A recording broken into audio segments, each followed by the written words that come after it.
Au cours du temps, du Moyen Âge jusqu'à aujourd'hui, le roman n'a cessé d'évoluer. Mais pour mieux comprendre ce développement, il faut retourner aux origines même du roman, c'est-à-dire au Moyen Âge.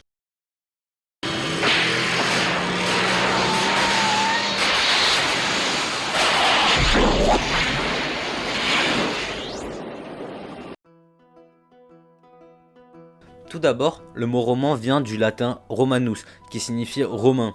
Il a pour définition un texte écrit en langue romane, qui est un dérivé du latin, car à part les lettrés et les savants, personne ne parle le latin. À cette époque, les genres les plus connus sont les romans de chevalerie, qui mettent en scène des nobles chevaliers, souvent accompagnés d'elfes ou de fées, qui partent à la poursuite de créatures telles que des dragons. Il y a aussi le roman arthurien, qui met en scène le roi Arthur, accompagné des chevaliers de la table ronde à la quête du Graal. Ces genres introduisent la notion de quête. L'auteur le plus connu est Chrétien de Troyes, qui a notamment écrit Yvain le chevalier au lion. Ces histoires sont inspirées des épopées gréco-latines, par exemple écrites par Homère, qui montrent des héros comme Ulysse, Achille ou Énée, réalisant des exploits incroyables face à des créatures redoutables. Ce sont les romans antiques. Les romans antiques, c'est ce qui a inspiré certains auteurs du XVIe siècle, comme Rabelais, qui va écrire Pantagruel et Gargantua. À travers ses œuvres, il va diffuser, grâce à des sujets importants comme l'éducation ou la politique, ses pensées humanistes. Il y a aussi les romans picaresques qui vont dénoncer les romans de chevalerie. Ils mettent en œuvre un nouveau type de personnage, les picaros. Des genres bien plus modestes que les chevaliers qui traversent toute une série d'aventures qui sont pour lui l'occasion de contester l'ordre social établi. Pour exemple, le roman Don Quichotte, écrit par Miguel Cervantes. Mais au XVIe siècle, il y a un autre genre qui se développe, la nouvelle. C'est un genre de récit bref qui raconte des faits nouveaux, c'est-à-dire qui ne sont pas issus d'histoires déjà connues. C'est des histoires qui en plus se déroulent au XVIe siècle, donc ça oblige un peu de réalisme. Ce balancement entre le réalisme de la nouvelle et l'extraordinaire des récits épiques apparaît donc déjà dans le genre romanesque. Ça c'était le XVIe siècle, maintenant on passe au XVIIe siècle. Le XVIIe siècle va être divisé en deux parties.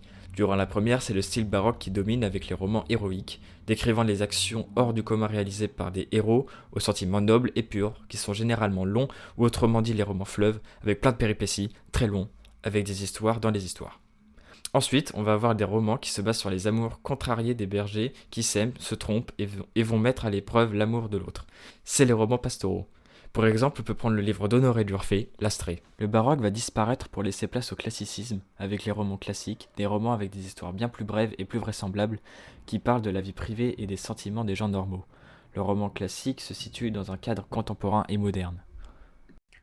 On peut caractériser la fin du XVIIIe siècle par cette envie des romanciers à vouloir chasser le romanesque de ce genre littéraire. Comme on l'a vu, les romans du XVIIIe étaient pour la plupart peu réalistes. Des évanouissements beaucoup trop fréquents, des veuves qui meurent de chagrin, alors qu'au XIXe, c'est totalement différent.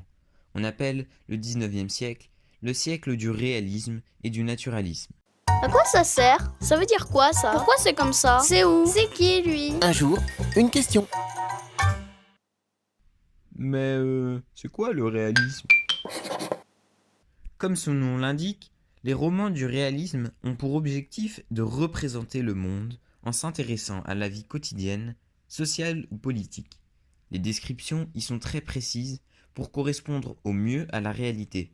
Les auteurs ne vont donc pas intégrer de fantastique ou de merveilleux dans leur récit. En gros, il n'y aura pas un dragon qui débarque pour protéger un caillou. Les principaux auteurs de ce genre sont Stendhal, avec Le Rouge et le Noir, Balzac, avec La Comédie humaine, qui est un ensemble de romans et de nouvelles indépendants, avec un grand nombre de personnages de toutes les classes sociales. Il représente ainsi la France du XIXe au complet. Quant au naturalisme, c'est Émile Zola qui l'a fondé fin XIXe. Il s'est inspiré du réalisme de Balzac et plus particulièrement de son ambition scientifique. Il se veut observateur et expérimentateur. Zola a écrit une vingtaine de romans sur la famille des Rougon-Macquart, avec des personnages de tous les milieux, comme avec Balzac. Les personnages présents dans ces romans sont des personnages types. Mais c'est quoi un personnage type? C'est un personnage avec un caractère et des caractéristiques qui lui sont propres. Le XXe siècle est complètement opposé à la notion de personnage type, et les auteurs de cette époque vont théoriser ce qu'on appelle le nouveau roman. Pour être dans le contexte, le XXe siècle a été marqué par les deux guerres mondiales, les populations vivent dans la peur constante d'une guerre nucléaire. En plus, un certain Sigmund Freud a démontré que l'homme est gouverné par un inconscient. Ainsi, on perd la notion d'unité du sujet. On ne peut donc plus représenter un milieu par un seul personnage, d'où l'opposition au personnage type. Les nouveaux romans reprennent donc l'inquiétude de l'homme face au monde, un monde qu'il ne contrôle pas. On peut attribuer à ces romans des caractéristiques bien précises. Le narrateur omniscient disparaît et on ne sait plus tout sur les personnages, apportant une part de mystère dans les récits. Jean Ricardo, auteur de Théoricien du XXe siècle, a dit « Le nouveau roman n'est plus l'écriture d'une aventure, mais l'aventure d'une écriture ». Quelle évolution impressionnante. Moi qui pensais que les romans de chevalerie seraient appréciés pour l'éternité. Eh, vous savez, l'homme préfère penser au lieu d'agir. Mais il faut bien comprendre que cette évolution n'est pas due au hasard. Des événements ont marqué les esprits des auteurs qui, dans leurs romans, expriment leurs pensées. Ouais, bah comme ces guerres mondiales qui ont montré que l'homme n'est pas à l'abri de lui-même. Mais voyez-vous, la jeunesse du XXIe siècle n'est plus passionnée des romans. Certes, il y en a tout de même qui apprécient ce genre littéraire, mais une nouvelle tendance arrive à grands pas. Ah oui? Quelle sorcellerie a le courage de vouloir détrôner le roman?